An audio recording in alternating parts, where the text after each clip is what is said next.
Llegamos al final de la primera semana en la que estudiamos las instrucciones del Señor Jesús a sus discípulos.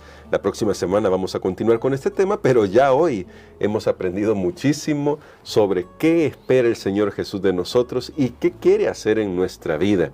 Y lo vemos iniciando justamente con la sanación de un ciego que hace en 2 pasos. Que al final esa sanación estaba destinada más a darnos un mensaje a nosotros, a sus discípulos y a nosotros, ahora en nuestro tiempo. Así que vamos a orar pidiendo al Señor que nos ayude a hacer un repaso de lo que hemos estudiado para aplicar estas lecciones a nuestra vida. Querido Padre, necesitamos de tu sabiduría porque cada instrucción que nuestro Señor Jesús dio nos prepara para el reino de los cielos, pero admitimos que somos tardos para aprender. Por favor, sigue siendo paciente con nosotros, lo pedimos en Jesús. Amén. Amén. Justamente hablando de esta curación de 2 pasos, Pastor, me llama la atención que los seres humanos de alguna manera sí estamos muy ciegos en nuestras percepciones de las cosas porque vemos el mundo de una manera demasiado diferente de los principios del reino de los cielos. Así vemos las cosas, lamentablemente. Y eso me recuerda algo que ha sucedido en estos días. Recién ha terminado una competencia deportiva, los Juegos Olímpicos, y no voy a mencionar nombres, detalles, pero me llamó la atención una noticia, Pastor. 2 atletas habían ganado el oro porque habían empatado, pero uno de ellos no quiso compartir el oro, pidió desempatar. ¿Cuál fue el resultado? Que el que pidió desempatar perdió el oro. Vaya. Y se quedó solamente el otro, que no había hecho más que simplemente aceptar lo que había pedido el otro atleta, se quedó con el oro. Podría haberlo compartido, ambos podrían haber ganado, pero su deseo de ser el único finalmente lo llevó a esto. Y esto lo introduzco así, Pastor, por los temas que hemos tratado esta semana. ¿Cuán importante es que el Señor Jesús sane nuestras percepciones espirituales para que aprendamos a ver las cosas desde la perspectiva del cielo? Bueno, en un relato único que solo aparece en el libro de Marcos, vemos una curación en 2 pasos. Sí. Normalmente Jesús hacía de una sola vez la sanidad completa, no necesitaba un tratamiento más, pero en este caso del ciego, tal vez por la circunstancia, lo que él quería enseñar a sus discípulos, lo que rodeó antes y después de ese momento. Recordemos, antes de esa curación, Jesús había hablado a los fariseos, prácticamente ya era la última vez que él iba a dirigirse a ellos en esa manera, porque ahora se iba a concentrar en sus discípulos y lo que vendría después, la confesión de sus discípulos, pero luego los altibajos espirituales, emocionales que ellos tienen.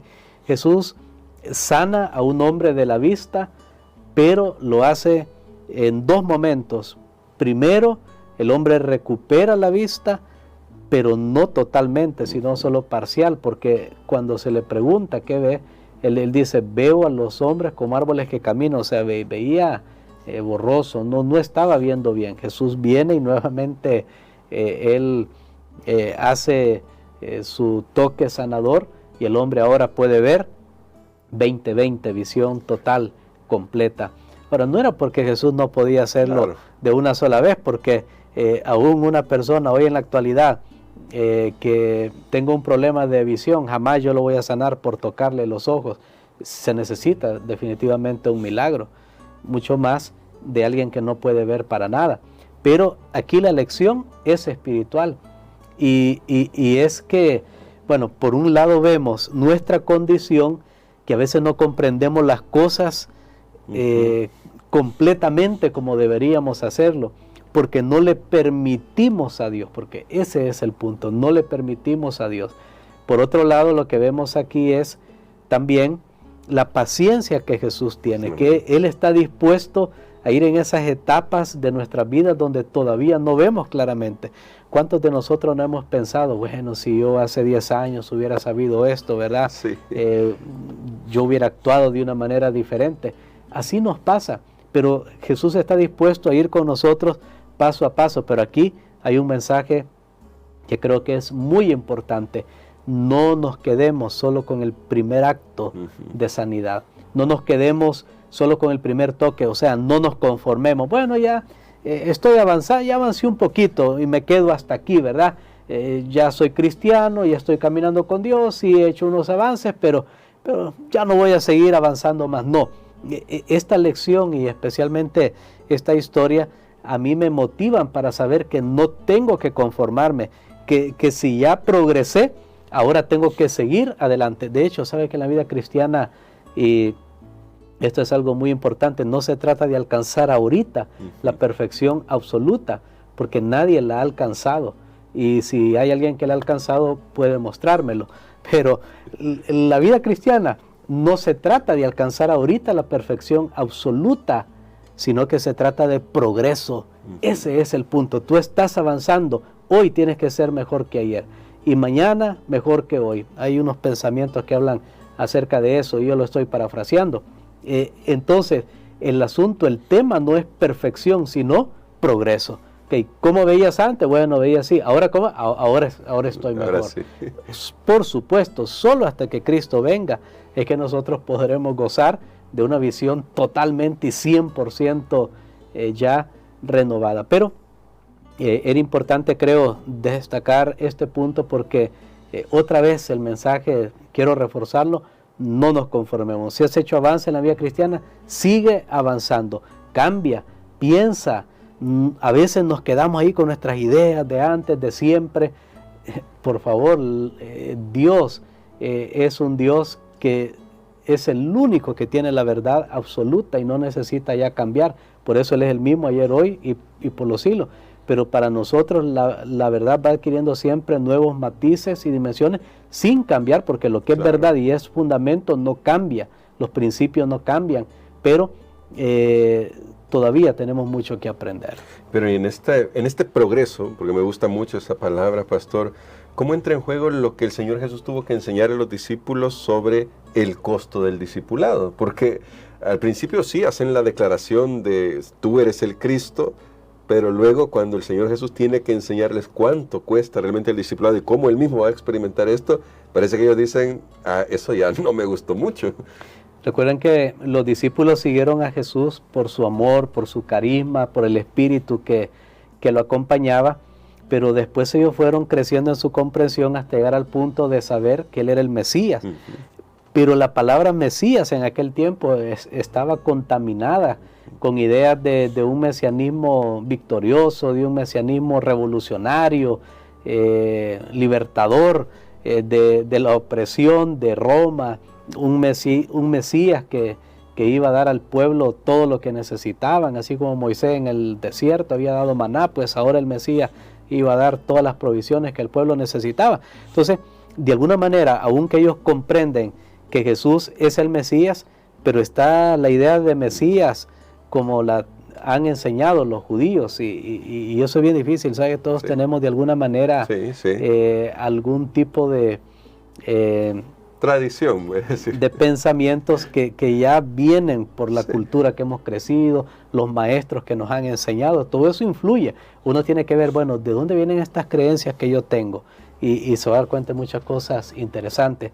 Pero, ahora bien, Jesús les enseña, y después de abiertamente declarar que es el Mesías, Él ahora se va a enfocar en los discípulos. Todo lo que hace va a ser enfocado para ayudar a los discípulos a orientarlos realmente qué tipo de Mesías es Él. Por supuesto que Jesús es el Mesías vencedor, pero antes de la victoria, antes de la corona, tenía que venir la cruz. Y ese era el aspecto que no aparecía en el mapa de las enseñanzas judías. Ellos no tenían ese momento de un Mesías sufriente.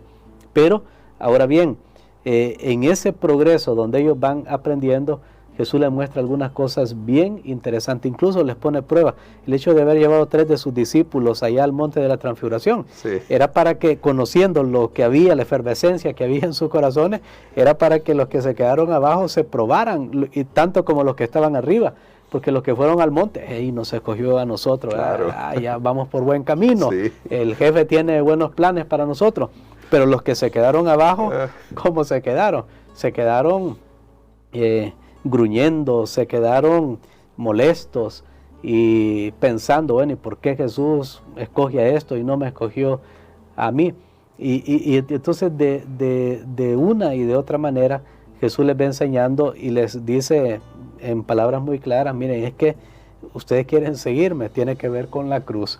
Y cuando ellos escucharon cruz, habían visto crucifixión y ya sabían a qué se refería.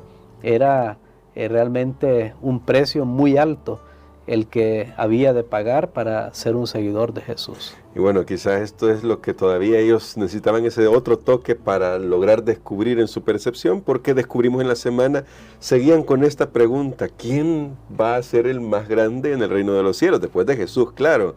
Pero, ¿quién va a ser el más grande? Y quisiera ir a una lectura que aparece acá en nuestra lección en el día viernes, porque me parece una lectura importante para el tema que estamos tocando.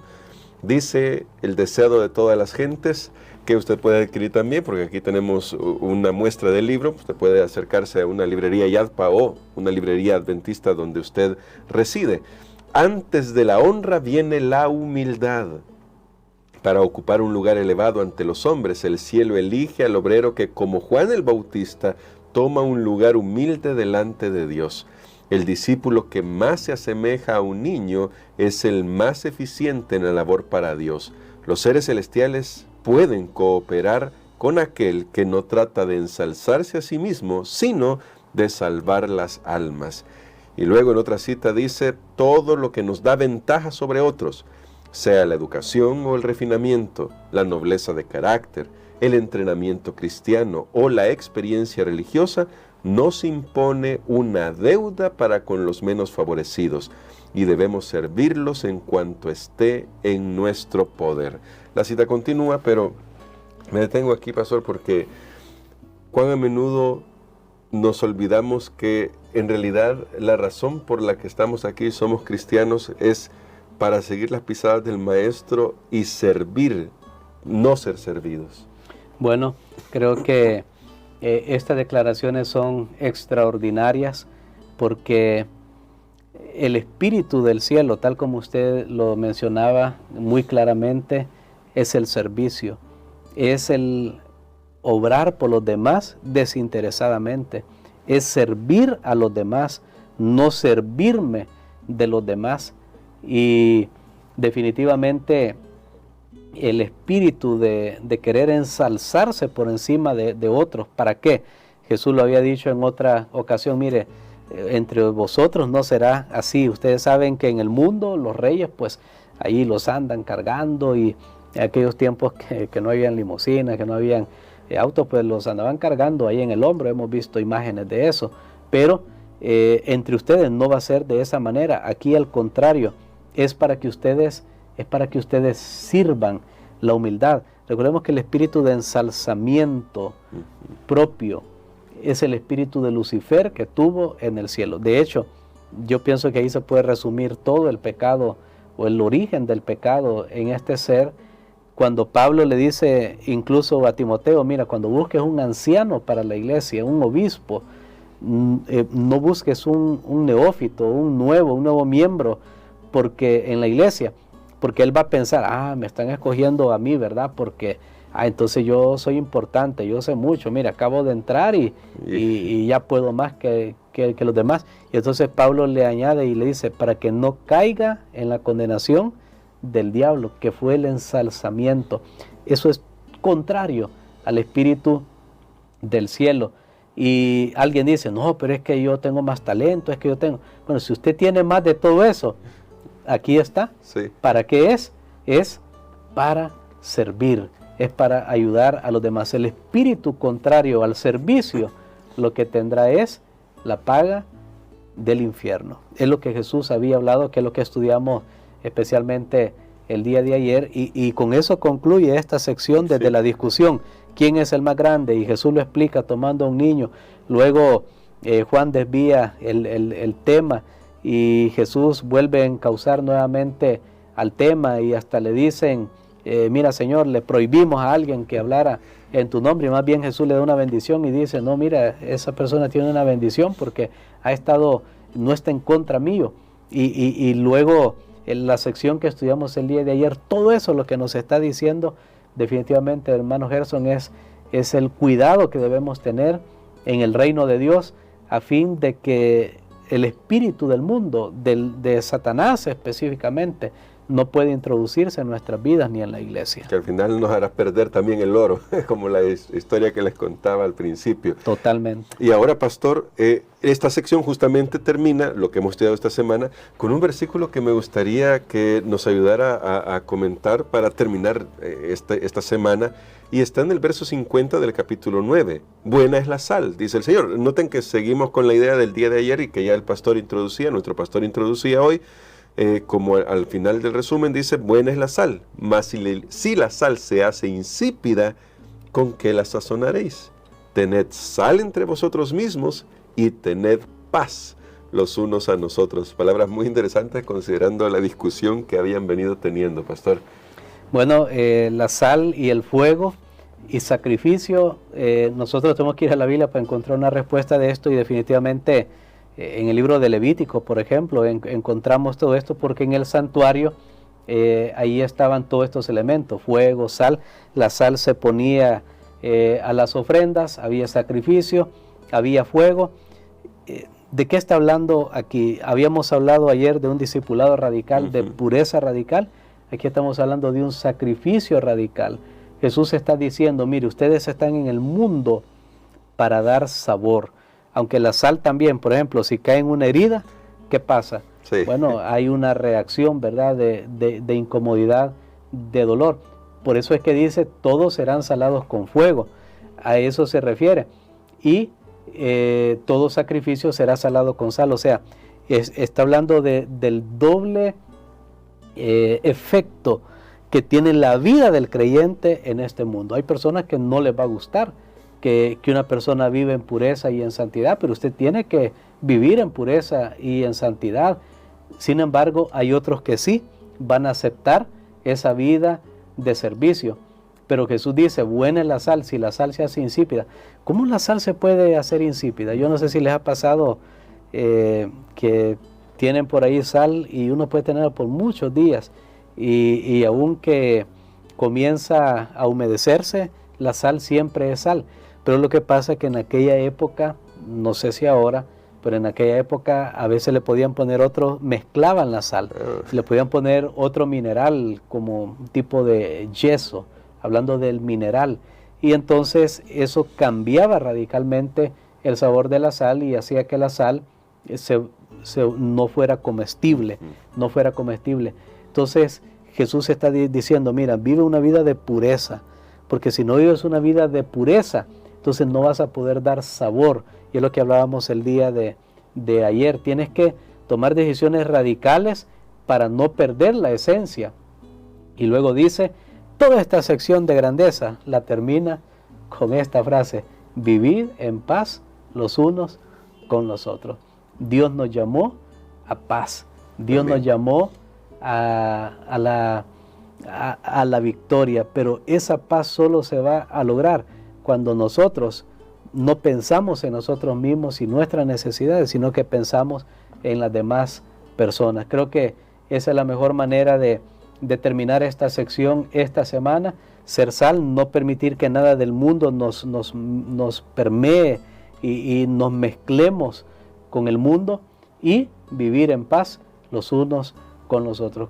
Pablo lo diría en otra manera también, vivir en paz con todos, o seguir la paz con todos y la santidad, sin la cual nadie verá al Señor. Creo que es muy importante, no deberíamos jactarnos, hermano Gerson, que cuando no hay paz, ya deben ser cosas del pasado, que se diga, miren, una junta de iglesia solo para pelear vamos, y hasta lo vemos como un mérito, o etcétera, en cualquier lugar. No, creo que Dios nos ha llamado a la paz, los unos con los otros.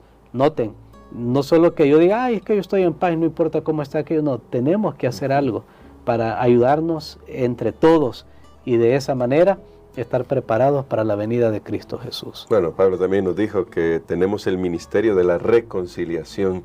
Y pastor, quisiera que orara por nosotros por eso, para que podamos vivir con los estándares del cielo, con los principios del cielo, aunque claro, tenemos que desarrollarnos en esta vida, pero que la gente pueda notar esa diferencia, y que nosotros como discípulos esta semana hayamos sacado provecho de las enseñanzas de nuestro Maestro. Amén. Padre, Te damos gracias por las lecciones de esta semana.